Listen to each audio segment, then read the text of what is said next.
An arrest has been made in connection to the Delphi murders in Delphi, Indiana. I have never created a video about the Delphi murders when two innocent young teenage girls of Delphi, Indiana, Liberty German and Abigail Williams, lost their lives at the hands of a cowardice murderer who has been living in hiding in plain sight for nearly 6 years, only living a short distance from where he violently stole their lives and promising futures.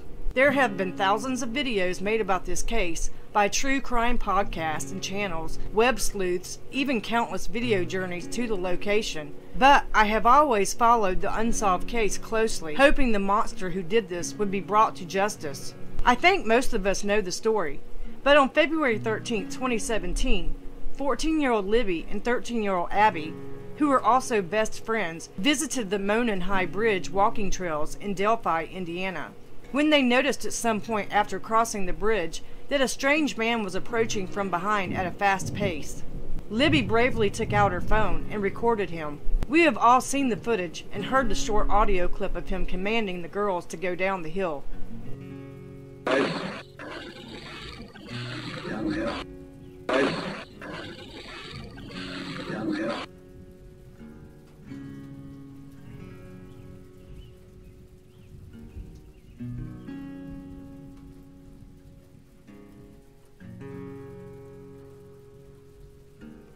Their bodies were found the following day, about a half-mile from the bridge near Deer Creek. Police have never revealed many details concerning the investigation or the cause of death, other than, and I am quoting, a significant amount of blood was found at the scene, and the short video clip of the suspect along with a brief audio recording of the killer's voice. Law enforcement has remained tight-lipped in releasing too much information to the public, claiming it could jeopardize the investigation. When I read the headlines that a suspect named Richard Allen was arrested, to be honest, I was shocked. One of my theories was that this case may never be solved, that the killer could very well be dead, say from illness or an accident. A lot of things can happen in 5 years. It is not uncommon for cold cases to be solved years down the road, only to find out that the perpetrator already died. When COVID made its ugly debut to the world, many people passed away. Plus, there are other illnesses that are deadly, for example, cancer. COVID took the life of Ron Logan last year. In the early investigation, Logan was considered a person of interest, and the girls' bodies were found on his property. Eventually, he was eliminated as a suspect. Plus, Ron Logan was a 77-year-old man, much older than the person in the video appears. I really always believed whoever committed this crime was from Delphi, and since he had not been caught, it was possible he was dead, either by illness or an accident, even possibly suicide. Also, it had to be someone who knew the area and the trails, including that terrifying 70-foot tall old dilapidated bridge, so he was very familiar with the area. And someone had to know him, especially from the video and audio footage. I just can't fathom how a guy that's been living in Delphi this entire time with a wife and kids decided to go out one day and murder two teenage girls. And apparently, Richard Allen visited the bridge often. I won't post the picture, but I found a photo on his wife's Facebook page of his own daughter sitting and posing for a picture on the high bridge, the same one Libby and Abby crossed on the last day of their lives. I want to know what his motive was. Was this a crime of opportunity by a deranged individual, or did a deranged individual plan this ahead of time? How did he live with himself after the fact? How did he live with his wife and kids and resume a normal life in the presence of his family, friends, and co-workers? How was he able to visit bars and restaurants and attend family gatherings like birthday parties and holidays? How the f*** did he sleep at night? I mean, yeah, it does happen. People who kill can lead a double life. This gave me chills down my spine, but I watched a video this morning that showed a photo of Richard Allen in a bar. His wife had taken a photo of him, and right behind him on the wall was the composite sketch, the second one that the police released. And he is sitting there, smiling for the camera with this police artist sketch on the wall behind him.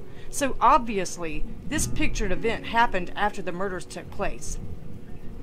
You may ask, how in the world, if he is the killer, was he able to resume a normal life and most likely show no signs he was ever involved? Most people would say it's because people who murder are sociopaths, and you would be correct. Then there are some cases where that psycho can also convince himself he never committed a crime. repressing the memory as if nothing ever happened, even though this case was high profile nationwide, and he had to see and hear about it in his own town every day. As a matter of fact, I saw a news clip this morning where a reporter is standing in front of the exact CBS that Alan worked for, and apparently the wanted posters for the Delphi murder case are posted inside, so he had to walk by them every day that he was at work. And also, if he is capable of murdering 2 young innocent girls, has he done it before? Or since? Or was this just a one-time out-of-the-blue occurrence, something he perhaps fantasized about, then suddenly acted on an impulse? Or did we have a serial killer in the making on our hands that only stopped because of the high publicity in this case? In most cases, this type of crime is usually committed by a sexual predator and serial killer combination. People that have compulsions to kill and are unable to stop until they are either caught or die. This is why I felt that since no more murders of teenage girls happened afterwards in that town, that we know of, that maybe the killer was dead. Because usually in this type of case, especially when the perpetrator isn't related to the family, such as a family member or friend, they are usually serial killers. Otherwise, he would have been caught by now, one would think. Maybe, if Alan truly is the killer, he did plan to kill more. Killers have been known to go on long hiatus before striking again. Or maybe he decided to try and lay low because of the case's high-profile nature, and to stay hidden and off the police radar. As I said before, hiding in plain sight. If Richard Allen is indeed the culprit, how was he able to live in the same town, near the bridge, and work in a CVS that most likely even the family members of the victims had to encounter at times? Now, the family wouldn't suspect him if they didn't know him. But with that brave move on Libby's part to take the video with her phone of Bridge Guy walking across and recording his voice, how did his friends, co-workers, and his own family not recognize him or his voice? Alan is married with kids, which is not uncommon for killers, especially serial killers. I can understand his family may have had reservations about the released footage, but choose to live in denial instead. But his friends and co-workers, it would seem that at least one of them would have tipped off the police about this guy, and maybe they did. But as far as I understand, Alan was never a suspect until recently. The case has taken an interesting turn, to say the least. Law enforcement obviously have something on him to be able to arrest him as a suspect. If he is the guilty person, I hope the justice system gets it right.